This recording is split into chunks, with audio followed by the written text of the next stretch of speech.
had a productive and engaging session? If you had a productive and engaging session, say aye. If you know you did not really enjoy it, say nay. So the ayes have it. Can we put our hands together for ourselves? Okay, so we're going to have the summaries from the discussions. Now, we had to have different breakout sessions because we wanted everyone to have a say, to be able to, focus on the areas of their interest, contribute, come up with solutions. Remember, our theme is rethinking food and nutrition security in the face of climate change. And what we're focused on is scaling innovation and driving urgent public-private partnership action. So action is key. If we speak every English here without having actionable steps, then I'm not sure we have achieved our aim for today. So we're going to have every facilitator from the various breakout sessions. They will come up here on stage, and then we would have another moderator who I would hand over to drive the conversations. But I just want us to put our hands together as we make welcome back to the stage our facilitator for Group 1. We had nutrition and climate, and we had impact of climate change on the availability and diversity of nutritious food. It was facilitated by the GAIN team. Please, can we have one of the team members up on stage from GAIN? Please, let's put our hands together. If you were in Group 1, you should be repping your facilitator. Group 1, is that how you celebrate your facilitator? Okay, thank you.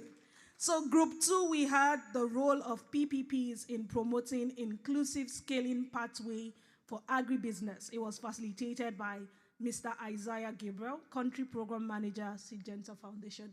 Can we put our hands together for him? Group 2, rep your facilitator. Please come up on stage. We need you to sit on this. Thank you. I believe that's Group 1. Thank you very much. Group 2. Okay, please can we get the facilitator for Group 2? Then for Group 3, we had building a resilient supply chain by improving food storage infrastructure, enhancing the resilience of livestock farming by promoting sustainable production practices in Nigeria. And that session was facilitated by Mrs. Winnie Solarin, Director, Department of Animal Husbandry Services, Federal Ministry of Agriculture and Food Security. Please let's put our hands together for Mrs. Winnie. Group 3. By your clap, I would know. Aha, I like that. Better.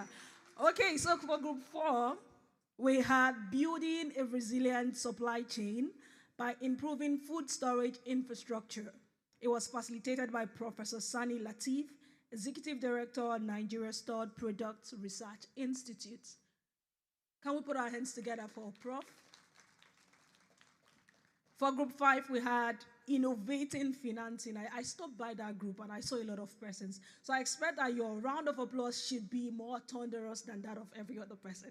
So the Group 5 was innovating financing, boosting smallholder farmers' access to resources, market and technology. It was facilitated by Ms. Susan Essien, the Deputy Country Director, Netherlands Development Organization. Group 5, you're not repping very well. Okay, thank you. Group 6, we had the role of early warning system in building a resilient food systems, facilitated by Mr. James Adamu, the Chief Agricultural Meteorologist, Nigerian Meteorological Agency, NIMET. Please can we put our hands together for him? Group 7, we had 2 facilitators. I don't know if we have both of them here. Group 7 was addressing security challenges in farming communities. It was facilitated by Mr. Adekoya Onyekachi, CEO PR24, and Dr. Ignatius Agaronwai, Product Placement Lead at the International Crop Research Institute. Can we put our hands together for them? Group 7. Okay, please. Thank you. So to moderate this session where the facilitators will share their summary is someone we all know and someone we love, admire, and respect so much, She is the board chair of Sahel Consulting, the founder of Africa Food Changemakers. Ladies and gentlemen, I'm talking of no other person than Ndidi Wineli. Please, we can do better with our clap. Thank you. Thank you so much, Anne. Good afternoon, ladies and gentlemen. This session is our last session of the day, and we're standing between you and lunch. But I think it's the most important session because if you remember, for those who came on time, when Tami did his opening remarks, he said between last year and this year, this is what we were able to accomplish. I think Nigerians are tired of talk shops, right? If you're tired of a talk shop, raise your hand. We're tired of conferences, we're tired of talk shops, we want action. And this distinguished leadership up here are going to be demonstrating to us the action that's coming out of today. And I'm a strict and tough moderator. So I don't want pie in the sky. I want what are you going to be held accountable for between this year and next year. So that when we come back here next year in a bigger hall, with more stakeholders, you're going to come up and say, this is what we were able to achieve. So we're going to basically give each group 5 minutes to share with us, not what you deliberated, but what the next steps are, okay, for your group, and what we can hold your group accountable for, because we want it to be tangible. And if you please can share with us who is going to do what, by when, and what they're going to accomplish. That makes it even more practical. Is it clear? So I'm being clear, I'm being very tough. I don't want you to say we're going to solve poverty and hunger in Nigeria without telling me by when, which dates, what dates, how much money you need, who's going to do it. Do you understand? So let's be very, very practical. And one of the things we would love to do is to see how we can partner here. So if you can say it's going to be SMV working with Sahel, working with the Ministry of Agriculture, and this is what we're going to accomplish, that would be fantastic. One practical example that came out of here is that last year, Deji Adebisoye of Sahel Capital moderated a session on financing. And it was very clear that the bankers in the room didn't understand how to finance agriculture. So a key takeaway was, let's have a session with bankers. The agri desk of every bank should meet with us, and let's talk about what it takes to finance agriculture, right? And guess what? They did that. And we're starting to see some improvement. So that's a practical next step. So at this point, I'm going to start with Group 1. Just take it away. Let's give her a round of applause, Group 1. Thank you very much, Ma. So Group 1 was facilitated by the Global Alliance for Improved Nutrition. And our session was in the form of a panel discussion. So we had 5 panelists from the Ministry of Agri, Department of Climate Change, Ministry of Environment. We had a youth representative. We had someone from the civil society organization. And we had someone actually from the organization GAIN itself. And what we came up with from the Ministry of, I'll start with contributions from the Ministry of Agri is that we're going to be enhancing R&D, that's research and development. They're also going to create a food system dashboard. Then they're also going to be promoting the use of solar energy in agricultural production to reduce the emissions of greenhouse gases. So that's for environment. There are a lot actually, but due to time constraints, so I'll just go over to environment. Ministry of Environment, they're going to be establishing a robust collaboration with GAIN. They're also going to facilitate the establishment of climate change nationwide. It even said from next week, I think from the 17th, they're going to be having like a wide awareness campaign on climate change, because in reality, a lot of people do not even understand what this climate change thing is about. So, and the Department of Climate Change is going to be running a nationwide campaign next week. It begins next week. That was one of the things that we took away from that. And then there were so many others, as I said. Then Mr. Olumide from the civil society, his contribution is for us to promote finance locally, climate finance locally through market linkages. So we're going to be promoting market linkages in order to generate finance and funds for climate change, basically. Then another thing was to strengthen climate information system. That's a recommendation from one of the speakers in the morning session. He talked about, that's the person from NIMET, yeah. So we need to work more closely and improve on that, or on the already good work they're doing.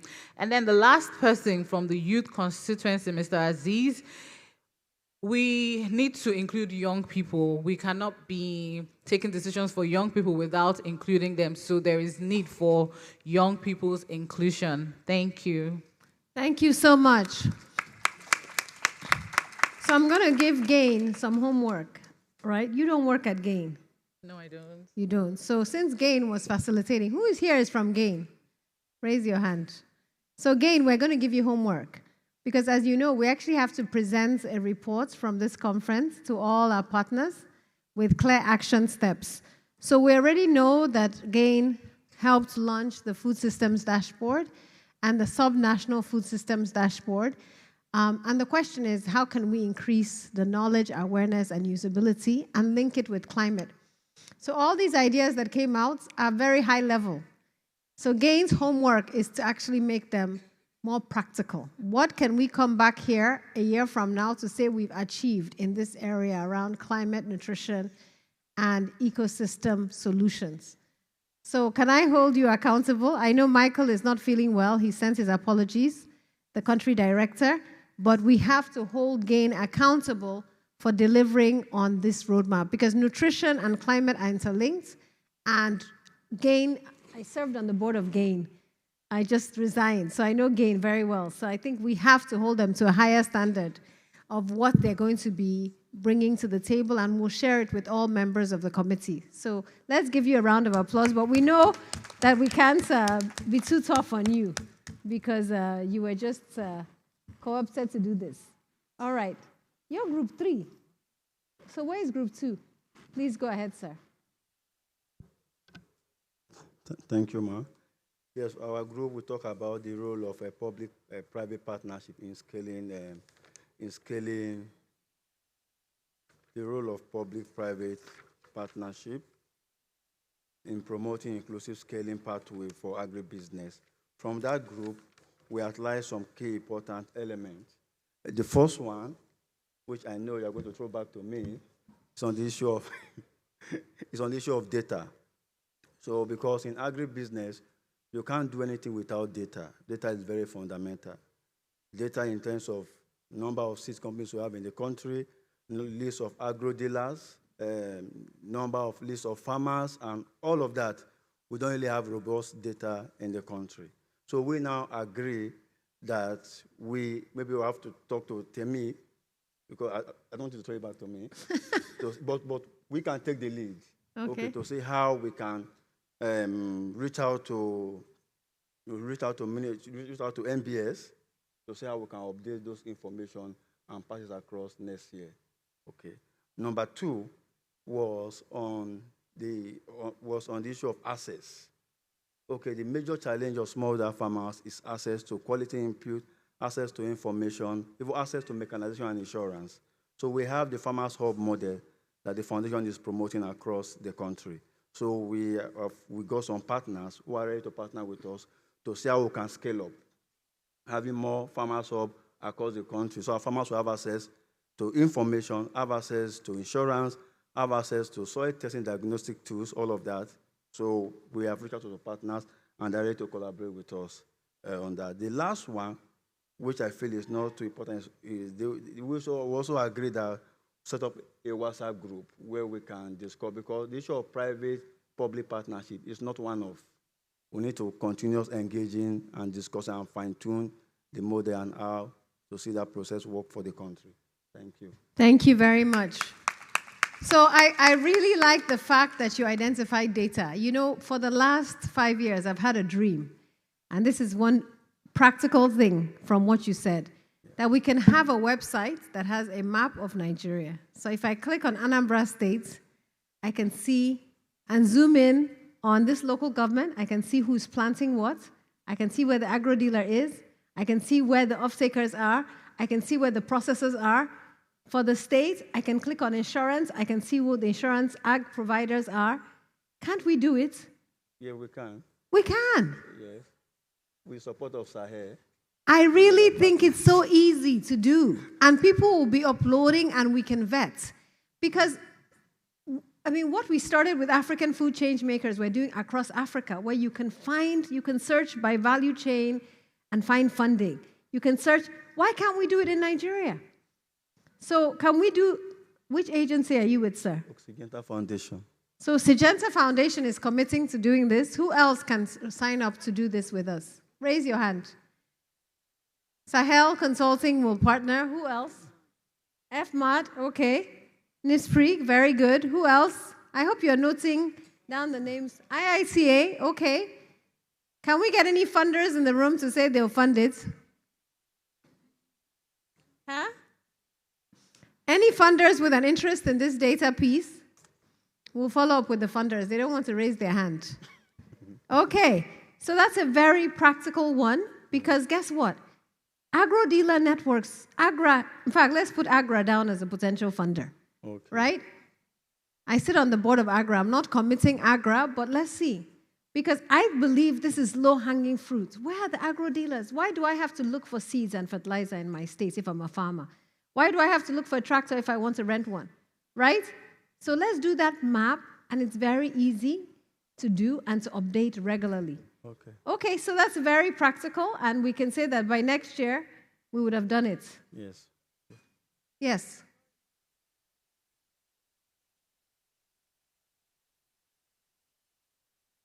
Fantastic. Wow. No, we're not going to be looking. The data is there. It's putting it in one place. Okay, what department is that?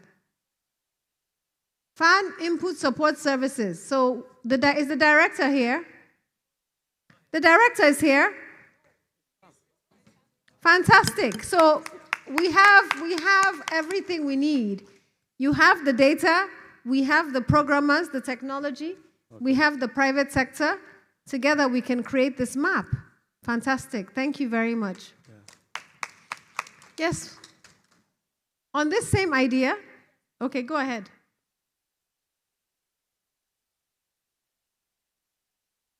Is there any microphone for her, please? Do you want to just shout until they bring it?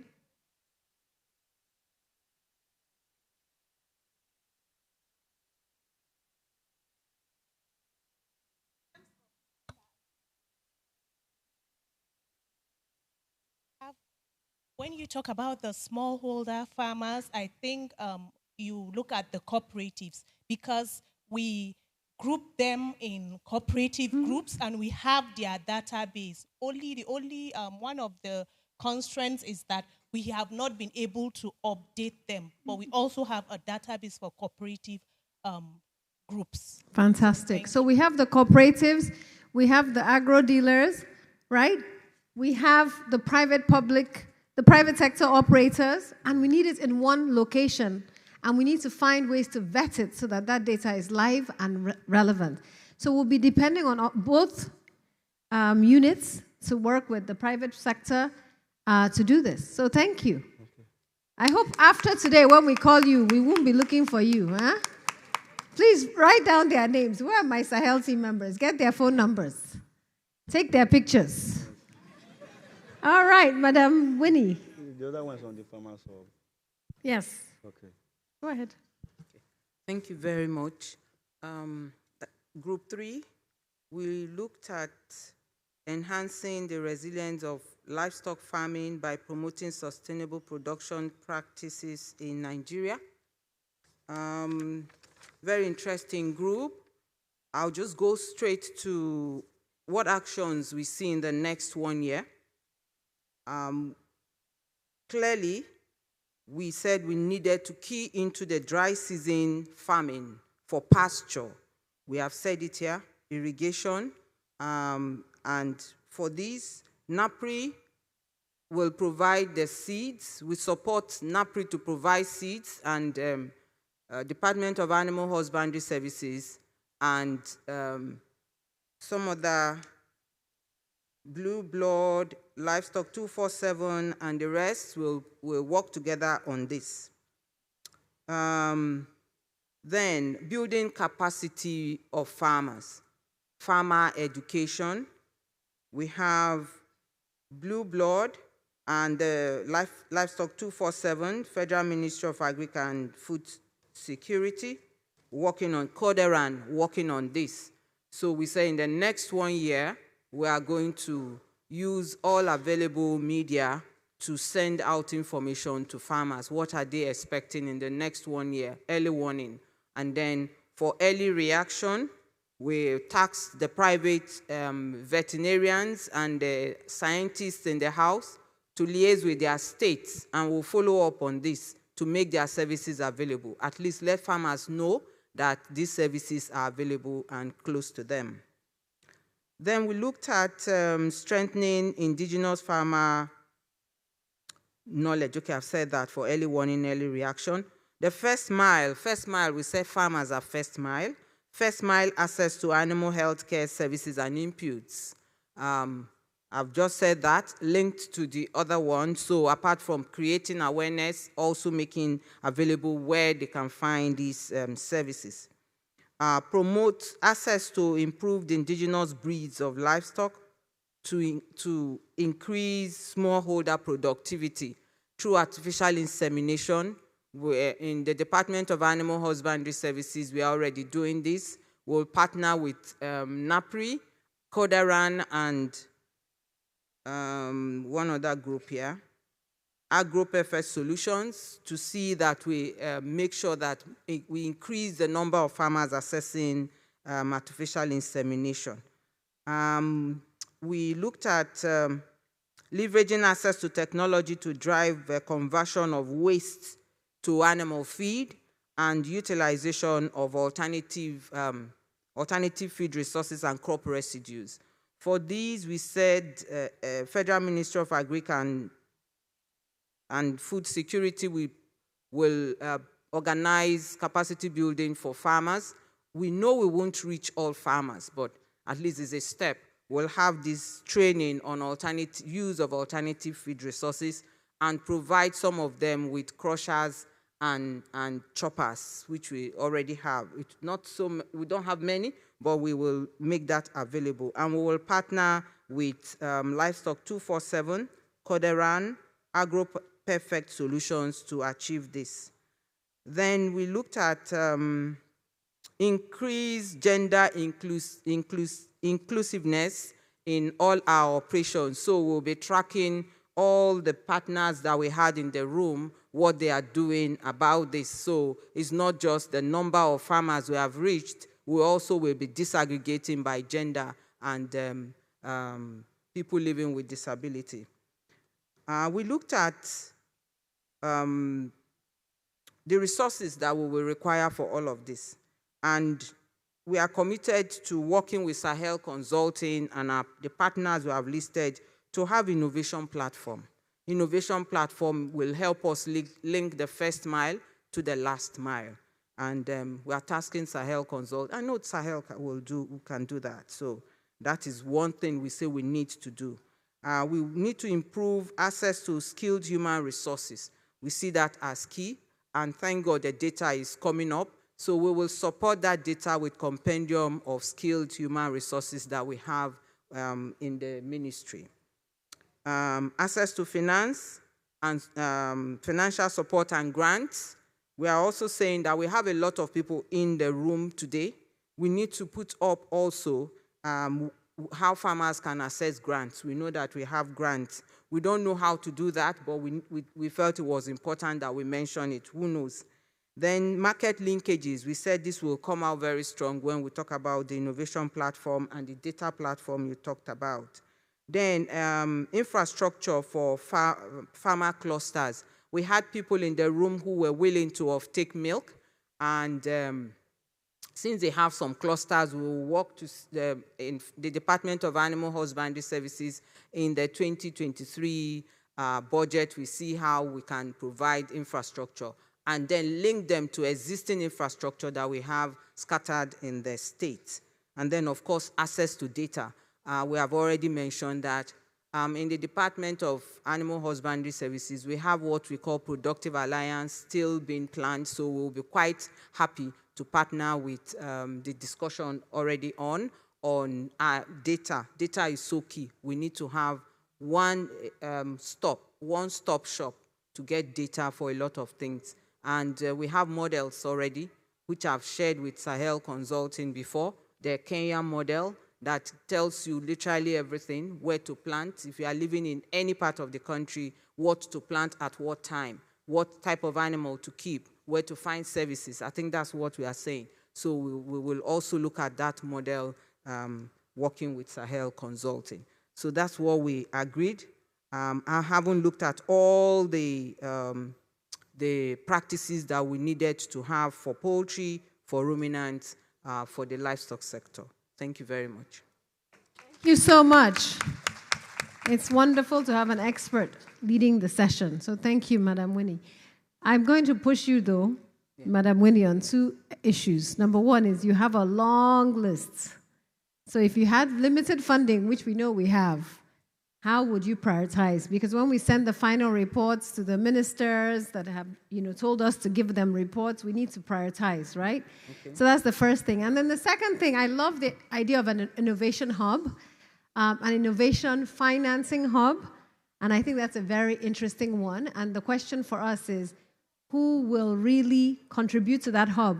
And I think we should tax GIZ. I know that they have left, but when they presented today, they actually talked about the program they've been doing around alternative animal feed using cassava.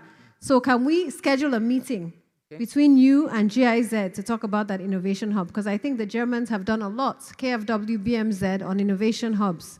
And that might be an entry point, because the money is critical for many of the things that you've talked about. And public-private partnerships will really drive the sustainability of those interventions. So that I would ask for, number one, a prioritized list, and number two, if you had to think about which ones really depend on financing, which ones would you step down because of the limited funding we have in the ecosystem? Okay. Thank you. Let's give her another round of applause. And we want to open it up. If there's anybody from the audience who wants to challenge or question or add to what they've said, please do so. You had a full panel, Group 4, on financing. Yes. Group 5. Yes, the most interesting. Sorry, 4 first. Let's hear from Professor Sani, okay. Yes, before, because everybody's talking about financing, so I hope that you're listening. Let's hear from Professor Sani. All right, I want to thank my group. We had a very active group. We were looking at sustainable storage infrastructures. And number one critical action is we need to do documentation of existing appropriate storage infrastructures in Nigeria. And this, we said, we're going to do with the Federal Ministry of Agriculture and Food Security, Sahel Consulting, and Nigerian Stockholder Research Institute. Other institutes can join, but that documentation is very important.